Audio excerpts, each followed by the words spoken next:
Hello guys, Wikipedia channel में आपका स्वागत है। मैं विपुल जैन आज आपके लिए लाया है nature of roots of a quadratic equation, यानी मूलों की प्रकृति के बारे में द्विघात समीकरण किस तरीके से हल किए जाते हैं। आज हम वो बताने जा रहे हैं। देखते रहिए विकिपीडिया चैनल।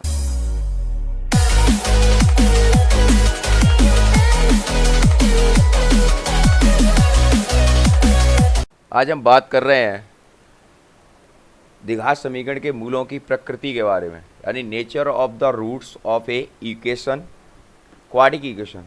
पिछले वीडियो में हमने बात की थी क्वाड्रिक इक्वेशन। क्वाड्रिक इक्वेशन क्या है?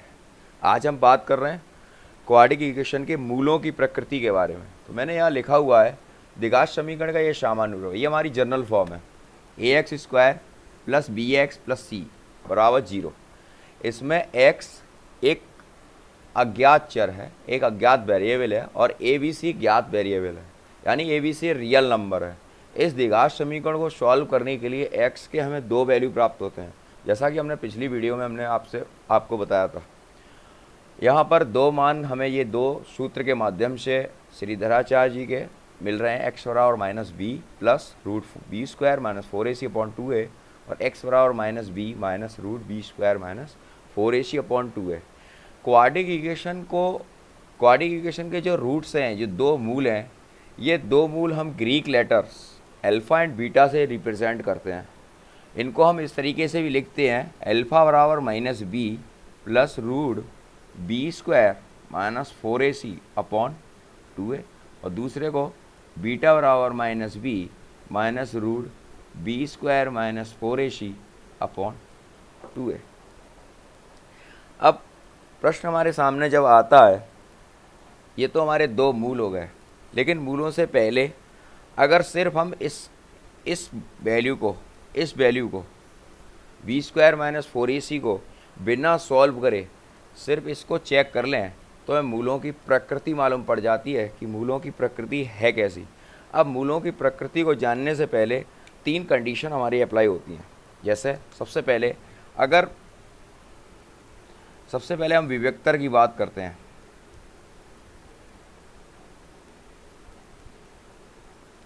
विभक्तर को हम डी से रिप्रेजेंट करते हैं।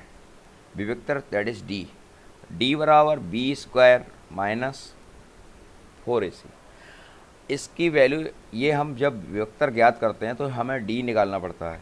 अब इस पर अगर बी स्क्वायर माइनस 4ac, इस बी स्क्वायर माइनस 4ac की वैल्यू अगर ग्रेटर 0 है, ग्रेटर 0 मीन्स अगर ये इसकी वैल्यू 0 से बड़ी है, 0 1 2 3 4 डॉट डॉट इनफाइनाइट अगर है, तो ये हमारा धनात्मक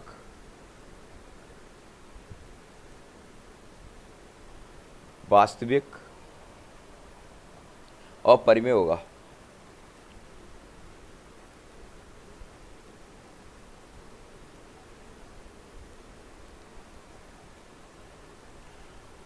बी स्क्वायर माइनस 4ac अगर लेस देन 0 है, लेस देन मीन्स अगर 0 से छोटा है, यानी निगेटिव है, ऋणात्मक है,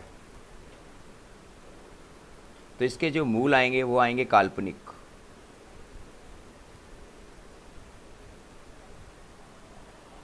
मूल जो आएंगे वो हमें काल्पनिक मिलेंगे, ठीक। और तीसरी कंडीशन आती है बी स्क्वायर माइनस 4ac बराबर 0, तो मूल हमारे कैसे होंगे? समान होंगे।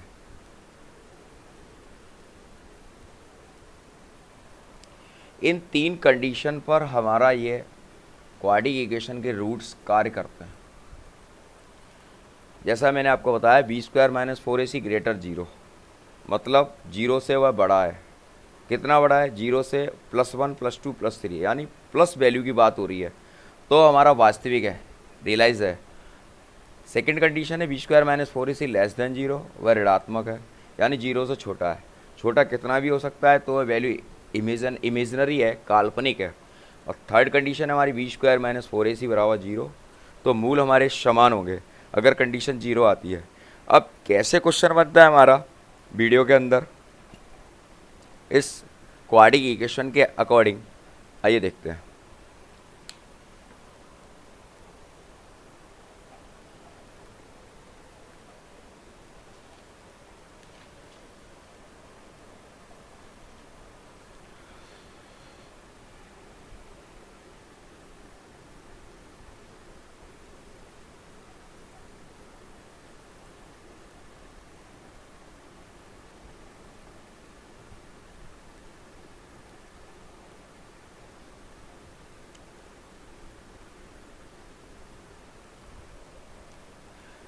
क्वेश्चन हमारा इस तरह से बनता है,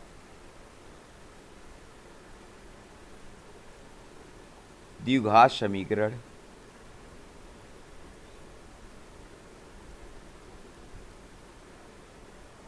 nine x square minus 12x plus 4 बराबर 0 का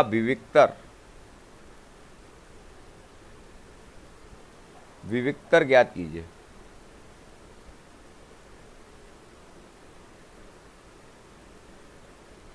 विविक्तर के लिए मैंने आपको फॉर्मूला बताया था कैपिटल डी, लेकिन विविक्तर से पहले अगर द्विघात समीकरण की बात होती है तो हमें कंपेयरिंग करना पड़ेगा द्विघात समीकरण की स्टैंडर्ड फॉर्म से।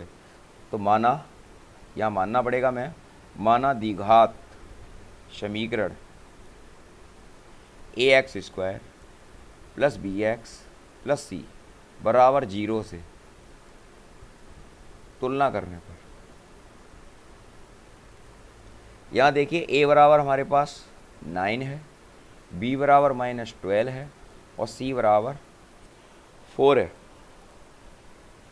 अब हमें विविक्तर निकालना है, तो विविक्तर को हम डी से प्रेजेंट करते हैं, डिस्क्रीमेंट जिसे अंग्रेजी में बोलते हैं। डी बराबर B square minus 4ac, B हमारा -12 का स्क्वायर -4 इंटू ए 9 है और सी 4 है। ये हो गया 144, ये हो गया आपका 4 इंटू 36 और 36 4 ज़ा 144, ये कैंसिल हो गया आपस में, यह आ गया डिस्क्रीमेंट्स की वैल्यू आ गई 0। अब मैंने आपको 3 कंडीशन बताई थी, जैसे ये तो विविक्तर की वैल्यू निकल के आ गई, मैंने आपको 3 कंडीशन आपके सामने रखी थी, मैं यहाँ आपके सामने रख रहा हूँ।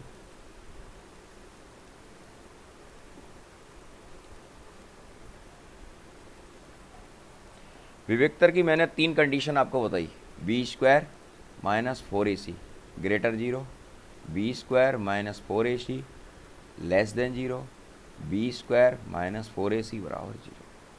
तीनों ही कंडीशन पर 3 बॉन्ड अप्लाई होते हैं, लेकिन यहाँ पर तो हमें विविक्तर ज्ञात करा रहे थे। अगर हमसे पूछते कि मूलों की प्रकृति कैसी है, मूलों का नेचर कैसा है, तब हम बताते कि ये धनात्मक है, ये ऋणात्मक है और ये बराबर है। तो यहाँ तो डिस्क्रीमेंट्स हमसे मांग रहे थे, यहाँ तो हम विविक्तर की वैल्यू बताएंगे या विविक्तर वैल्यू 0 है। लेकिन दूसरा क्वेश्चन अगर हमारे सामने इसी टाइप का आ जाए, जैसे यदि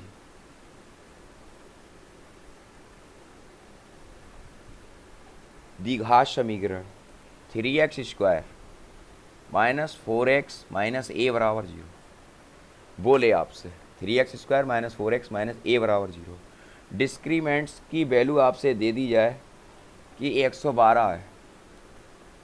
सोचना, d बराबर 112 दिया है, हमें a की वैल्यू चाहिए,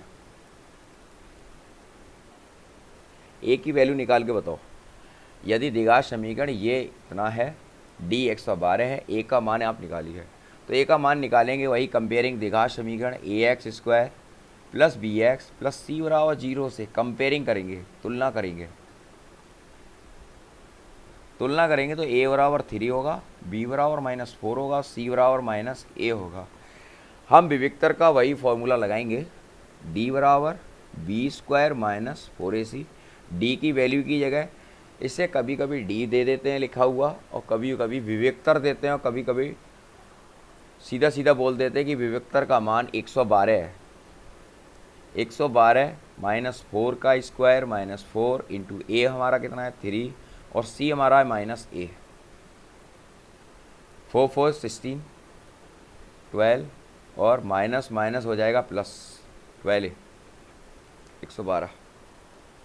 ठीक है, ये प्लस का 16 है, 112 में से 16 निकालने अपने को 12, ये बचा आपका 96।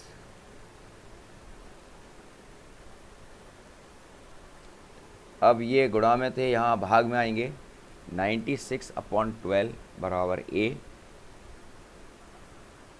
12 8 जा 96, a बराबर a। इस तरीके से एक कांस्टेंट नंबर की वैल्यू हम निकाल सकते हैं अगर हमारे सामने इस तरह की वैल्यू दे दी जाए।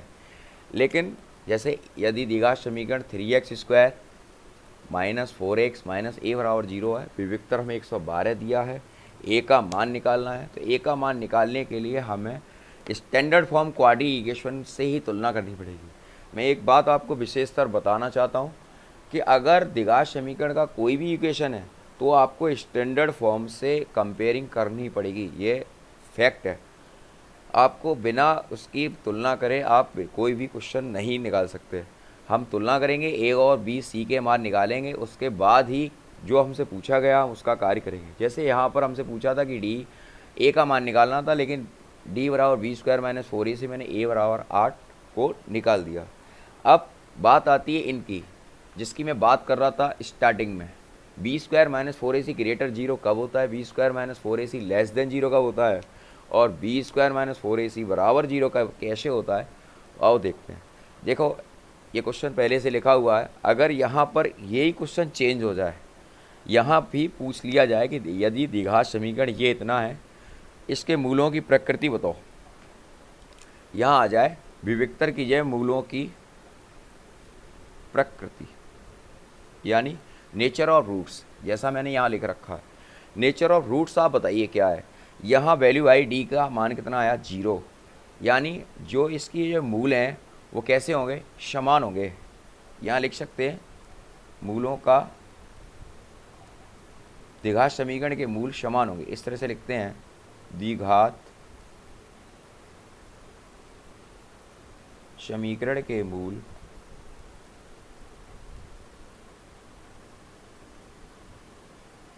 समान होंगे। ठीक है, अब इसी टाइप का देखिए, एक टाइप हमारी हो गई ये द्विघात समीकरण, मैंने आपको बता दिया वी स्क्वायर माइनस 4ac बराबर 0। इसी टाइप का अगर दूसरा क्वेश्चन हम रखते हैं यहाँ पर, जैसे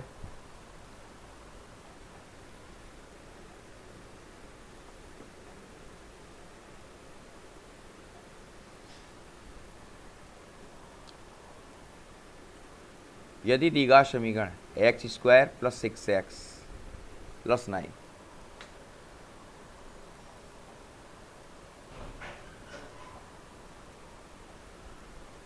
इसकी जगह एक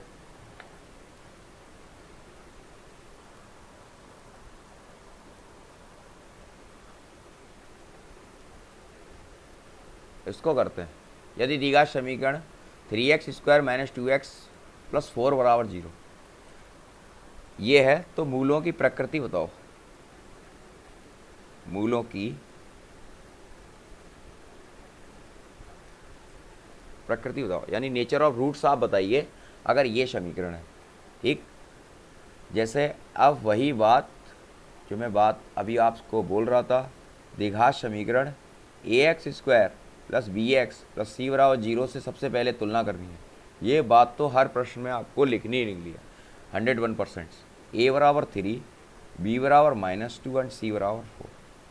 ठीक है, अब वही बात d बराबर बी स्क्वायर माइनस 4ac में पुट कर दो ये सारी तीनों वैल्यू। अगर हम पुट करते हैं तो ये वैल्यू आती है 4 इंटू ए इंटू 3 इंटू 4, 2 दूनी 4, 4 तिया 12 और 12 चौक 48, ये आ गया -44। डी का मान आ रहा है -44। कहने का मतलब है -44 का मतलब ये 0 से छोटा हो गया, 0 से छोटा हो गया तो इसके जो मूल होंगे वो काल्पनिक होंगे। तो हमें लिखना पड़ेगा दिया हुआ द्विघात समीकरण, दिया हुआ द्विघात समीकरण के मूल इमेजिनरी होंगे, यानी काल्पनिक होंगे। ठीक है, अब इसके अंदर एक क्वेश्चन और बनता है, यदि द्विघात समीकरण के मूल काल्पनिक हो, जैसे यहाँ काल्पनिक थे तो इसको हल करो।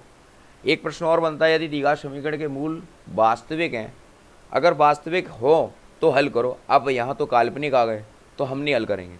अब मैंने आपको बराबर वाला बता दिया है, एक काल्पनिक वाला बता दिया, अब लास्ट हमारा रह गया है वास्तविक वाला, जो मूल इसके धनात्मक होंगे। जैसे द्विघात समीकरण के मूल वास्तविक हैं,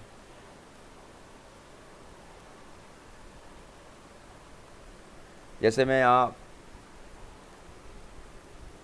द्विघात समीकरण में मैंने 2 मूलों की आपसे बात की है, तीसरे मूल की बात करने के लिए मैं एक क्वेश्चन और उठा रहा हूँ जिससे आपका पूरा क्लियर होगा।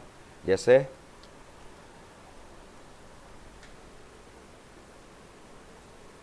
3x² माइनस 4x माइनस 8 बराबर 0। प्रश्न है, अगर द्विघात समीकरण के मूल वास्तविक हैं तो ही सॉल्व करो, अगर नहीं है तो नहीं सॉल्व करना।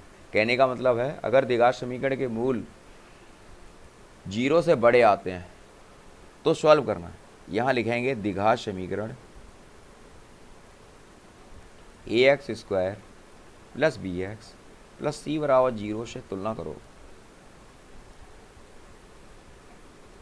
हम तुलना करेंगे तो a बराबर 3, b बराबर -4 और c बराबर -8 यहाँ रखते हैं। रखने पर क्या मिलेगा हमें, हम ये वैल्यू डिस्क्रीमेंट के फॉर्मूले में रखते हैं, b² माइनस 4ac। ये आएगा -4 का स्क्वायर, 4 इंटू ए कितना है हमारा 3 और -8। ये हो गया 4 चौक 16, 4 तिया 12 गुणा 8, माइनस माइनस हो जाएगा प्लस, 16 प्लस 12 अट्ठे 96। अब इसको ऐड करते हैं तो हमारा होता है 112। मैंने आपको एक मूल समान है, जब d का मान 0 था तो हमारे मूल समान थे। अब d का मान -44 आया तो मूल काल्पनिक होंगे। अब तीसरा क्वेश्चन हमने जो आपके सामने दिया है, इस ये +0 है, यानी इसकी वैल्यू कैसी है, धनात्मक है। तो धनात्मक होने पर ये वैल्यू आएगी d ग्रेटर देन 0, यानी दिए हुए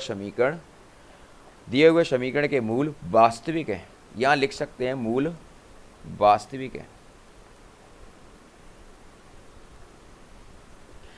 क्वेश्चन इस तरीके से तैयार कभी कभी हो जाता है बोर्ड एग्जामिनेशन के अंदर, मैंने कई बार देखा है आते हुए।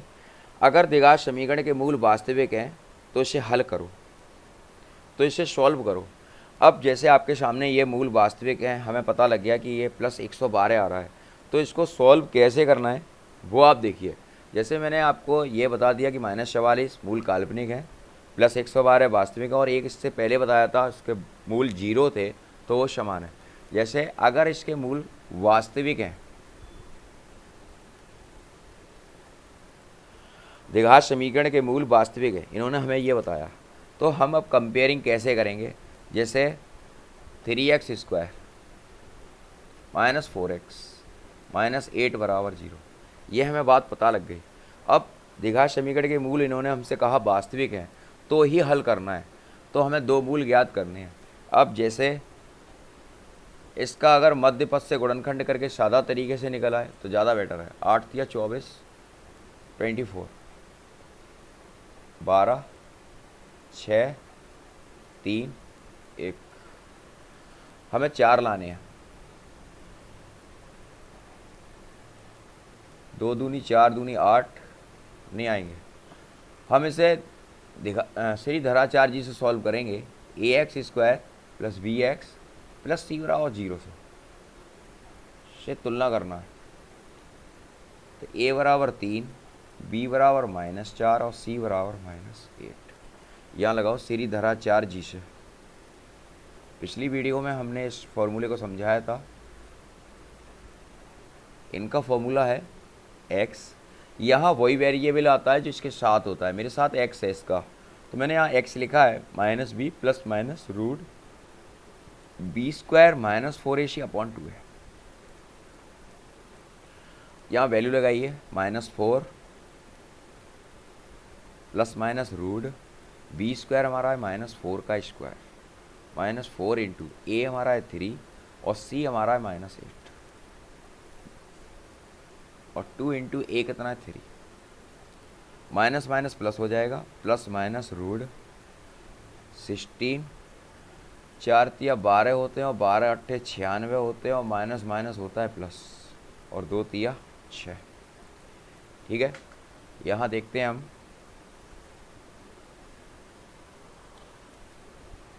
4 प्लस माइनस, ये हो गए आपके रूट में 6 दूनी 12, 9 और 1 10 और 1 11, 112/6।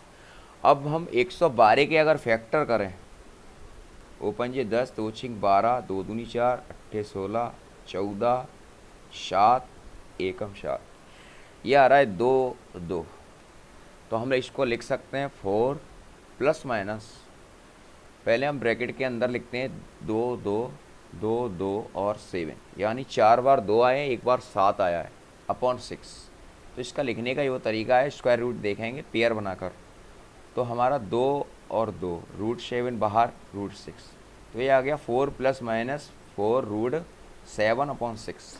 अब हम यहाँ से क्या कर सकते हैं, 4 को कॉमन ले लो, 4 को कॉमन लेते हैं, ये आ गया वैल्यू, इसको डिवाइड देते हैं 2 से, 2 दूनी 4, 2 तिया 6, ये आ गया 2/3 प्लस माइनस 2/3 1 प्लस माइनस √7। ठीक है। अब यहाँ पर हम x की वैल्यू निकाल लेते हैं, लेकिन द्विघात समीकरण में हमारे दो मूल होते हैं, एक अल्फ़ा और एक बीटा। इसको मूल को अल्फ़ा बीटा निकालने के लिए एक बार धनात्मक ले लेंगे और एक बार ऋणात्मक, जैसे x बराबर 2/3 1 प्लस √7 और दूसरी वैल्यू हो जाएगी 2/3 1 माइनस √7। ये आ गए हमारे दोनों रूट्स। अब आप देख लीजिए, जिस तरीके से मैंने आपको बताया, अगर क्वेश्चन इस तरीके से तैयार होता है कि अगर द्विघात समीकरण, ये द्विघात समीकरण है, अगर इसके मूल वास्तविक हो तो मूल ज्ञात करो। अब मैंने ये क्वेश्चन किया, ax² + bx + c से तुलना की, a b c के मान रखे, d का मान निकाला तो मुझे 112 मिला। मुझे मालूम पड़ गया कि d > 0 है, यानी इसके मूल वास्तविक हैं। जब उसकी कंडीशन पूरी हो गई, मेरे सामने की मूल वास्तविक हैं, तो मैंने इसके मूलों को श्रीधराचार्य जी के माध्यम से वैल्यू को निकाला। जैसा आज हमने बताया द्विघात समीकरण के मूलों की प्रकृति के बारे में। अगर इस क्वेश्चन के अंदर, हमारी सॉल्यूशन के अंदर प्रॉब्लम कोई आपकी क्रिएट होती है, तो आप मैसेज बॉक्स में अपनी कमेंट्स और अपनी प्रॉब्लम को ज़रूर शेयर करें, जिससे आगे आने वाली वीडियो में हम आपकी प्रॉब्लम को ज़रूर समझ सकें और सुन सकें। आप देखते रहिए विकिपीडिया चैनल। जय जिनेंद्र, जय हिंद, जय भारत।